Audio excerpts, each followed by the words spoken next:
तव कथामृतं तप्तजीवनं कविभिडीडितं कल्मषापहं श्रवणमंगलं श्रीमदाततं भुवि गृह्णन्ति ये भूरिदा जनाः।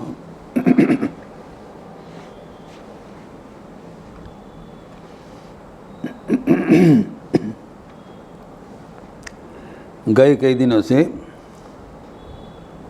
कर्मयोग के बारे में चर्चा हो रहा था। हम लोग के भीतर कोई बिना कर्म किए बिना कर्म किए बिना हम लोग रह नहीं सकते हैं।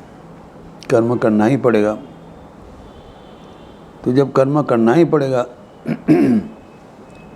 तब इस शैली से किया जाए ताकि उससे हम लक्ष्य तक पहुंच जाएंगे। ये तो सहज समाधान है। कर्म करने से हम बंधन में फंस जाते हैं। तो कर्म करने के पहले हम कर्म का शैली सीख लें। Let us learn the art of doing work. क्योंकि भगवद गीता में कहा है योगः कर्म से कौशलम। ये कर्म में क्या कौशल क्या है उसी का चर्चा इतने दिन हुआ। आज उसका समापन सारांश मैं बताना चाहूँगा। The summary of all has been said on this topic for the past few days। जो अगर हम याद रखें तो इस विषय में हमारा समाधान बराबर के लिए हो जाएगा। ये बहुत महत्वपूर्ण है ये चर्चा। कर्मयोग के बारे में हमें 5 चीज़ के याद रखना चाहिए। 5 विषय पर ध्यान देना जरूरी है। प्रथम, हमें निरंतर कर्म करना पड़ेगा। भगवद गीता में कहा है नियतम कुरु कर्मत्वम कर्म ज्याय कर्मणा। अर्जुन के कह रहे हैं तुम निरंतर कर्म करते रहो। निरंतर कर्म करना क्यों ज़रूरी है ये समझना बहुत महत्वपूर्ण है। क्योंकि हमारा मन का 3 उपादान है सत्व रजस तमस। सत्व मन का साम्य भाव जो हमें ऊंचा उठा लेते हैं, लक्ष्य तक पहुंचा देते हैं, आदरणीय है। रज हमें नाना प्रकार का कामना वासना से मन को फंसा के रखते हैं, कीप्स द माइंड एंगेज्ड और मन को अशांत भी कर देते हैं। लेकिन सबसे खतरा है तमह जो कि मन को गिरा देते हैं। आलस्य, प्रमाद,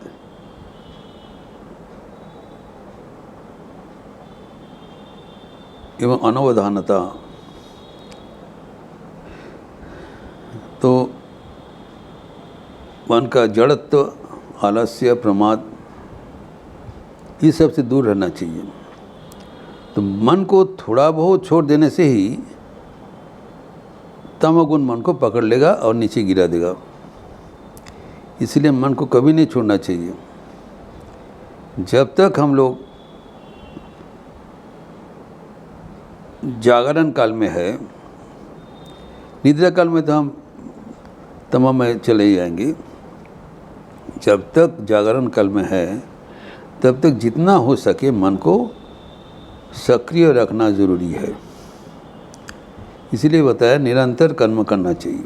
कर्म किया कैसे करेगा वो दूसरा चीज़ है, लेकिन तमा से रोकने के लिए निरंतर कर्म करना जरूरी है। कर्म ऐसे करते हैं लेकिन वो जानबूझ के सक्रिय रूप से करना चाहिए। एक तो होता है कर्म हम ऑटोमेटिकली हो जाता है, उससे फ़ायदा नहीं। हमें सक्रिय होके हम कर्म कर रहा हूँ ऐसी बुद्धि के साथ कर्म करना चाहिए। ये पहला चीज़। दूसरा है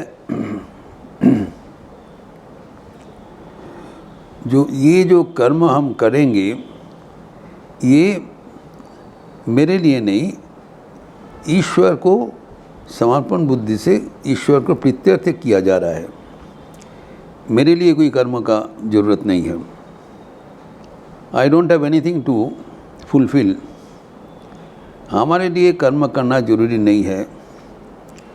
ईश्वर को हम प्यार करते हैं, उसके प्रीत्यर्थ जो कर्तव्य कर्म हमें मिल रहा है वो भगवान का ही दिया हुआ कर्म समझते हुए उनके प्रीत्यर्थ किया जा रहा है। कर्म मेरा नहीं है, ईश्वर के दिया हुआ है।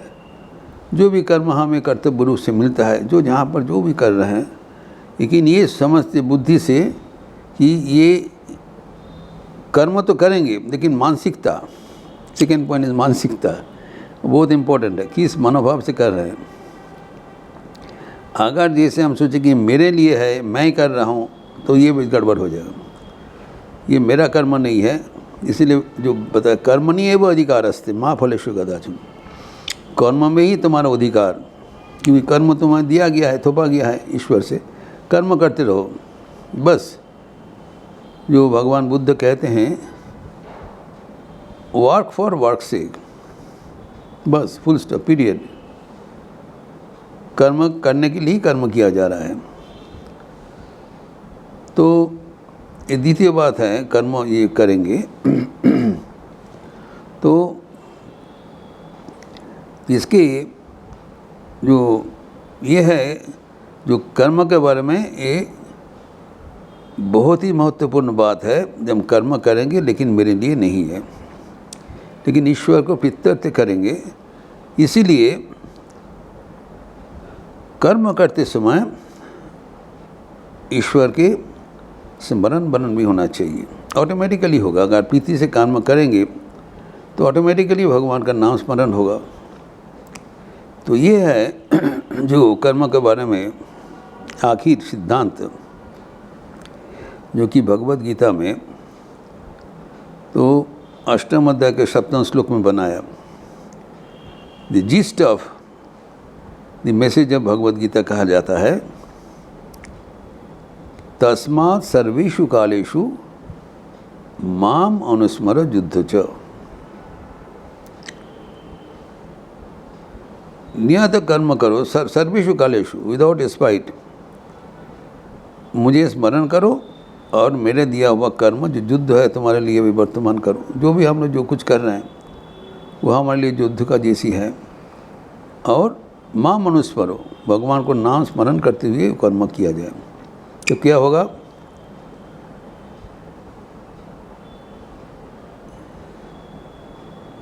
तो मयि अर्पित मनोबुद्धि मामेव यस्य संशय।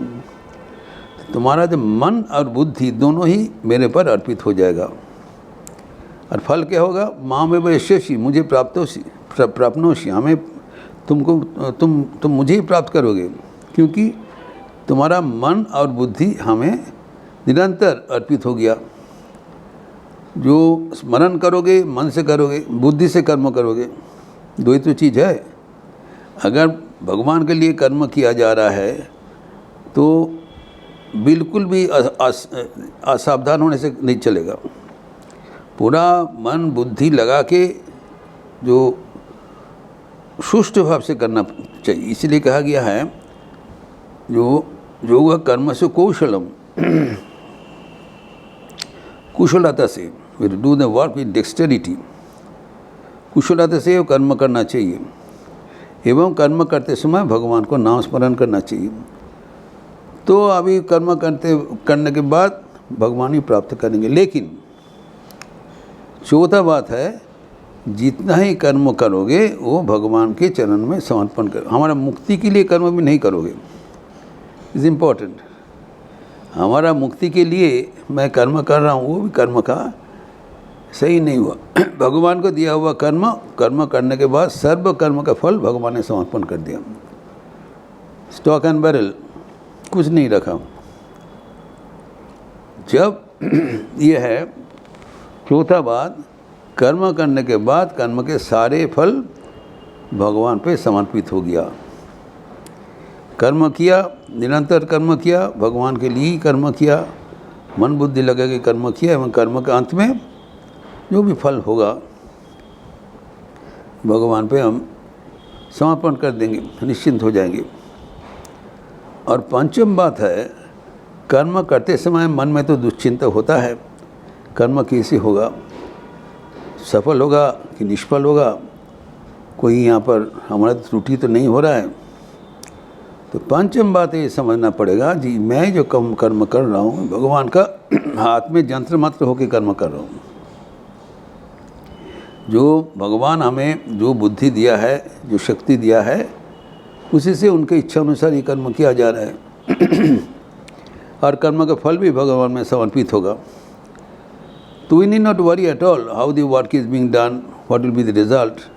हमारा तो रिजल्ट है नहीं, हम लगन से कर्म कर रहा हूँ। सकारात्मक सोच से कर्म करना चाहिए, ये आखिर बात।